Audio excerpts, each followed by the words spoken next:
प्रेमचंद ने कहा था, मैं एक मजदूर हूं और जिस दिन मैं कुछ लिख न लूं, मुझे उस दिन रोटी खाने का हक नहीं। और उन्होंने कभी ये भी कहा था कि मैं सच बोलता गया, सच लिखता गया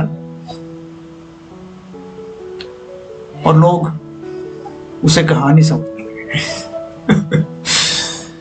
और मेरे सामने जो कहानी है आज, इसमें वो लिखते हैं, यही व्यवस्था संस्कृति है जिसने देहात की जिंदगी को आडंबर की ओर से उदासीन बना रखा है।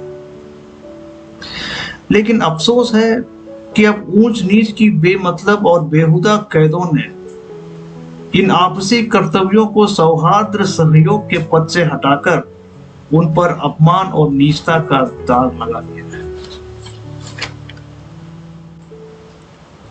नाग पंचमी आई। साठे के जिंदादिल नौजवानों ने रंग बिरंगे झांकियां बनवाए। अखाड़े में ढोल की मर्दाना सदाएं गूंजने लगी। आसपास के पहलवान इकट्ठे हुए और अखाड़े पर तंबोलियों ने अपनी दुकानें सजाई, क्योंकि आज कुश्ती और दोस्ताना मुकाबले का दिन। और औरतों ने गोबर से अपने आंगन लेपे और गाती बजाती कटोरों में दूध चावल लिए नाग पूजने चली। साठे और पाठे दो लगे हुए मौजे थे, दोनों गंगा के किनारे। खेती में ज्यादा मशक्कत नहीं करनी पड़ती थी, इसीलिए आपस में फौजदारियां खूब होती थी। आदिकाल से उनके बीच होड़ चली आती थी। साठे वालों को यह घमंड था कि उन्होंने पाठे वालों को कभी सिर न उठाने दिया।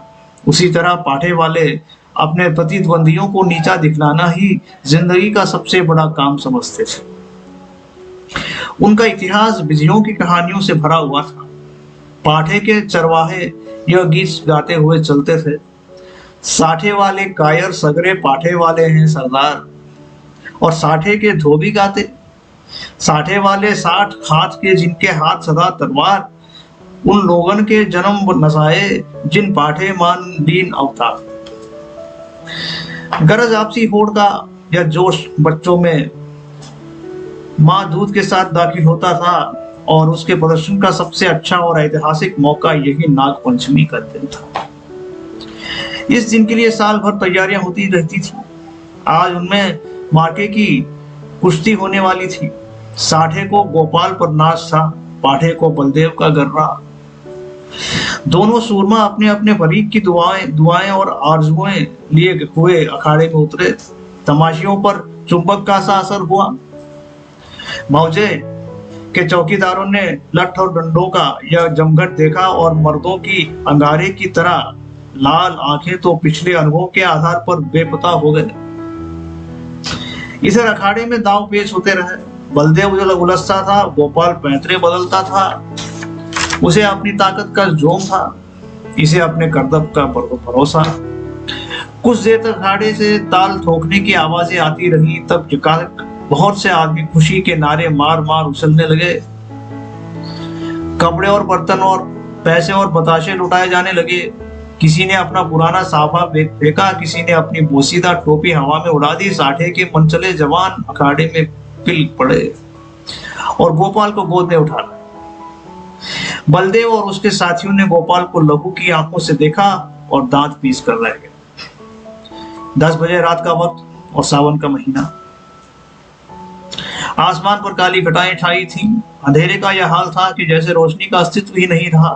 कभी कभी बिजली चमकती भी थी, मगर अंधेरे को और ज्यादा अंधेरा करने के लिए मेंढकों की आवाजें जिंदगी का पता देती थी, वरना और चारों तरफ खामोश, डरावने और गंभीर साठे के झोपड़े और मकान इस अंधेरे में बहुत गौर से देखने पर काली काली भीड़ों की तरह नजर आते थे।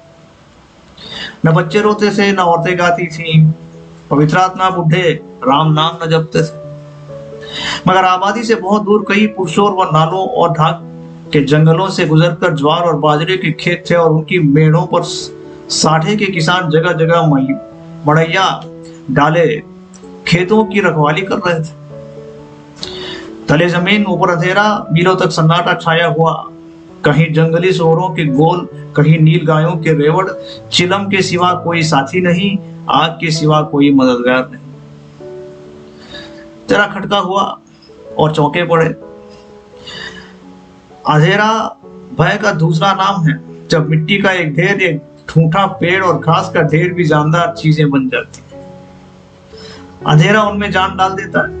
लेकिन यह मजबूत हाथों वाले, मजबूत जिगर वाले, मजबूत इरादे वाले किसान हैं कि यह सब सख्तियां झेलते हैं ताकि अपने ज्यादा भाग्यशाली भाइयों के लिए भोग विलास के सामान तैयार करें। इन्हीं रखवालों में आज का हीरो साठे का गौरव गोपाल भी है, जो अपनी मड़ैया में बैठा हुआ है और नींद को भगाने के लिए धीमे सुरों में यह गीत गा रहा है, मैं तो तुझसे नैना लगाए पछताई रे। अचानक उसे किसी के पांव की आहट मालूम हुई। जैसे हिरन कुत्तों की आवाजों को कान लगाकर सुनता है, उसी तरह गोपाल ने भी कान लगाकर सुना। नींद की औंधाई दूर हो गई। लठ कंधे पर रखा और मड़ैया से बाहर निकल आया। चारों तरफ कालीमा छाई हुई थी और हल्की हल्की बूंदें पड़ रही थी। वह बाहर निकला ही था कि उसके सर पर लाठी का भरपूर हाथ पड़ा। वह चौरा कर गिरा और रात भर वहीं बेसुध पड़ा रहा। मालूम नहीं उस पर कितनी चोटें पड़ी। हमला करने वालों ने तो अपनी समझ में उसका काम तमाम कर डाला, लेकिन जिंदगी बाकी थी। ये पाठे के गैरतमंद लोग थे जिन्होंने अंधेरे की आड़ में अपनी हार का बदला लिया था। गोपाल जाति का हीर था, न पढ़ा न लिखा, बिल्कुल अक्खड़। दिमाग रोशन ही नहीं हुआ तो शरीर का दीपक क्यों खुलता। पूरे 6 फुट का कद, घटा हुआ बदन, ललकान कर गाता तो सुनने वाले मील भर पर बैठे हुए उसकी तानों का मजा लेते। गाने बजाने का आशिक, होली के दिनों में महीने भर तक गाता, सावन में मल्हार, और भजन तो रोज रोज का शगल था। निडर ऐसा कि भूत और पिशाच के अस्तित्व पर उसे विद्वानों जैसे संदेह थे। लेकिन जिस तरह शेर और चीते भी लाल लपटों से डरते हैं, उसी तरह लाल पगड़ी से उसकी रूह असाधारण बात थी, लेकिन उसका कुछ बस न था। सिपाही की वह डरावनी तस्वीर जो बचपन में उसके दिल पर खींची गई थी, पत्थर की लकीर बन गई थी। शरारतें गई, बचपना गया, मिठाई की भूख गई, लेकिन सिपाही की तस्वीर अभी तक कायम थी। आज उसके दरवाजे पर लाल पगड़ी वालों की एक फौज जमा थी, लेकिन गोपाल जख्मों से चूर, दर्द से बेचैन होने पर भी अपने मकान के अंधेरे कोने में छुपा हुआ बैठा था।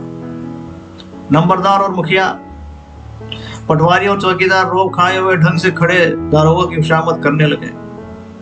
कहीं अहीर की फरियाद सुनाई देती थी, कहीं मोदी रोना धोना, कहीं तेली की चीख पुकार, कहीं कमाई की आंखों से लहू जारी। कलवार खड़ा अपनी किस्मत को रो रहा था। होहश और गंदी बातों की गर्म बाजारी थी। दारोगा जी निहायत कारगुजार अफसर थे, गालियों में बात करते थे। सुबह को चारपाई से उठते ही गालियों का वजीफा पढ़ते थे। मेहतर ने आकर फरियाद की, हुजूर अंडे नहीं है। दारोगा जी हंटर लेकर दौड़े और उस गरीब का फुस निकाल दिया। सारे गांव में हलचल पड़ी हुई थी। कांस्टेबल और चौकीदार रास्तों पर या यूं अगड़ते चलते थे गोया अपनी ससुराल में आए। अब गांव के सारे आदमी आ गए तो वारदात हुई और इस कमबख्त गोलाल ने रिपोर्ट तक न की। मुखिया साहब बेद की तरह कांपते हुए बोले, हुजूर अब माफी दी जाए। दारोगा जी ने गाजबनाक निगाहों से उसकी तरफ देखकर कहा, यह इसकी शरारत है। दुनिया जानती है कि जुर्म को छुपाना जुर्म करने के बराबर है। मैं इस बदकाश को इसका मजा चखा दूंगा। वह अपनी ताकत के जोम में भूला हुआ है, और कोई बात नहीं, लातों के भूत बातों से नहीं मानते। मुखिया साहब ने सिर झुकाकर कहा, हुजूर अब माफी दी जाए। दरोगा जी की चोरियां चढ़ गई और झुंझलाकर बोले, अरे हजूर के बच्चे, कुछ सटिया तो नहीं गया है? अगर इसी तरह माफी देनी होती तो मुझे क्या कुत्ते ने काटा था कि यहाँ तक दौड़ा आता? न कोई मामला, न मामले की बात, बस माफी की रट लगा रखी है। मुझे ज्यादा फुर्सत नहीं है। नमाज पढ़ता हूँ तब तक तुम अपना सलाह मशवरा कर लो और मुझे हंसी खुशी रुखसत करो, वरना गौसकों को जानते हो, उसका मारा पानी भी नहीं मांगता। दारोगा तकवे तहारत के बड़े पाबंद थे, 5 वक्त की नमाज पढ़ते और 30 रोजे रखते। ईदों में धूमधाम से कुर्बानियां होती। इससे अच्छा आचरण किसी आदमी में और क्या हो सकता है।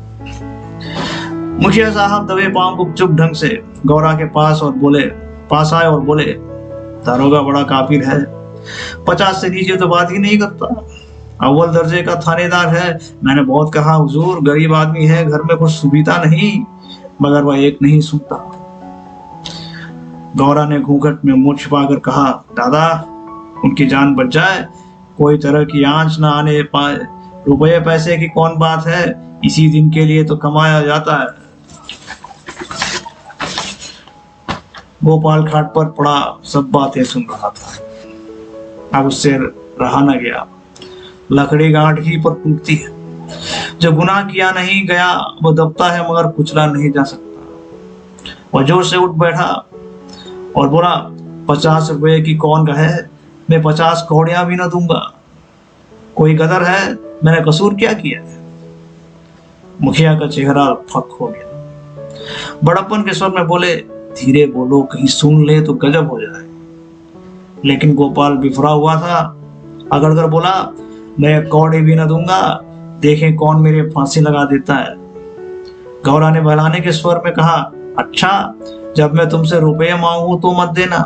ये कहकर गौरा ने, जो इस वक्त लौड़ी के बजाय रानी बनी हुई थी, छप्पर के एक कोने में से रुपयों की एक पोटली निकाली और मुखिया के हाथ में रख दी। गोपाल दांत पीसकर उठा, लेकिन मुखिया साहब फौरन से पहले सरक गए। दारोगा जी ने गोपाल की बातें सुन ली थी और दुआ कर रहे थे कि है खुदा, इस मरदूद के दिल को पलट। इतने में मुखिया ने बाहर आकर 25 रुपए की पोटली दिखाई। 25 रास्ते ही में गायब हो गए थे। दारोगा जी ने खुदा का शुक्र किया, दुआ सुनी गई। रुपया जेब में रखा और रसद पहुंचाने वालों की भीड़ को रोते और बिल बिलाते छोड़कर हवा हो गए। मोदी का गला घुट गया, कसाई के गले पर छुरी फिर गई, तेली पिस गया। मुखिया साहब ने गोपाल की गर्दन पर एहसान रखा, गोया रसद के दाम गिरह से दिवे। गांव में सुरखरू हो गया, प्रतिष्ठा बढ़ गई। इधर गोपाल ने गौरा की खूब खबर ली। गांव में रात भर यही चर्चा रही। गोपाल बहुत बचा और इसका सेहरा मुखिया के सिर था। बड़ी विपत्ति आई थी, वो टल गई। पितरों ने, दीवान हरदौल ने, नीम तले वाली देवी ने, तालाब के किनारे वाली सती ने गोपाल की रक्षा की। यह उन्हीं का प्रताप था। देवी की पूजा होनी जरूरी थी। सत्यनारायण की कथा भी लाजमी हो गई। फिर सुबह हुई, लेकिन गोपाल के दरवाजे पर आज लाल पगड़ियों के बजाय लाल साड़ियों का जमघट था। गौरा आज देवी की पूजा करने जाती थी और गांव की औरतें उसका साथ देने आई थी। उसका घर सोंधी सोंधी मिट्टी की खुशबू से महक रहा था, जो खस और गुलाब से कम मोहक न थी। औरतें सुहाने गीत गा रही थी, बच्चे खुश होकर दौड़ते थे। देवी के चबूतरे पर उसने मिट्टी का हाथी चढ़ाया, सती की मांग में सिंदूर डाला, दीवान साहब को बताशे और हलवा खिलाया। हनुमान जी को लड्डू से ज्यादा प्रेम है, उन्हें लड्डू चढ़ाए। तब गाती बजाती घर को आई और सत्यनारायण की कथा की तैयारियां होने लगी। मालिन फूल के हार, केले की शाखें और बंधनवारें लाई। कुम्हार नए नए दे और हांडिया दे गया। बारी हरे ढाक के पत्तल और दोने रख गया। कहार ने आकर मटकों में पानी भरा। बढ़ई ने आकर गोपाल और गौरा के लिए 2 नई नई पीढ़ियां बनाई। नायन ने आंगन लीपा और चौक बनाई। दरवाजे पर बंधनवारें बंध गई। आंगन में केले की शाखें गड़ गई। पंडित जी के लिए सिंहासन सज गया। आपस के कामों की व्यवस्था खुद ब खुद अपने निश्चित दायरे पर चलने लगी। यही व्यवस्था संस्कृति है, जिसने देहात की जिंदगी को आडंबर की ओर से उदासीन बना रखा है। लेकिन अफसोस है कि अब ऊंच नीच की बेमतलब और बेहुदा कैदों ने इन आपसी कर्तव्यों को सौहार्द और सहयोग के पद से हटाकर उन पर अपमान और निष्ठा का दाग लगा। शाम हो गई। पंडित मोटेराम जी ने कंधे पर झोली डाली, हाथ में शंख लिया और खड़ाऊ पर खटपट करते गोपाल के घर आ पहुंचे। आंगन में टाट बिछा हुआ था। गांव के प्रतिष्ठित लोग कथा सुनने के लिए आ बैठे। घंटी बजी, शंख फूंका गया और कथा शुरू हुई। गोपाल भी गाढ़े की चादर ओढ़े एक कोने में दीवार के सहारे बैठा हुआ था।